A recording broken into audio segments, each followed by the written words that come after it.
За өнөөдөр баярынхаа өдөр бид бүхэн энэ сайхан тоглолтыг төлөвлөж, энэ сайхан аз жаргалын кайфыг мэдрүүлсэн эдгээр сайхан хүүхдүүдтэй бүгдээрээ хайр өгөх юм байна. За хайр өгнөхөр яах вэ гэхээр за багшаа даваад харж байгаарай.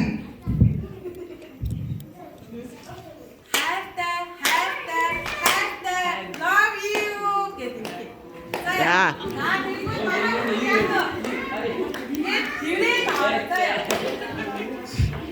За 3 удаа хайртай гэж хэлэх нь тий. За бүгдээрээ хамтдаа хэлцгээе. За нэг туршчээ. Хайртай. За одоо анхны нэгний тохиолдол учраас жоохон суул байна. За одоо бүгдээрээ нэг чанга хийгээд эдгээр хүүхдүүдтэй баярын мэндийг хүргэж өгөх үү? За 1 2 3 и хайртай. Love you.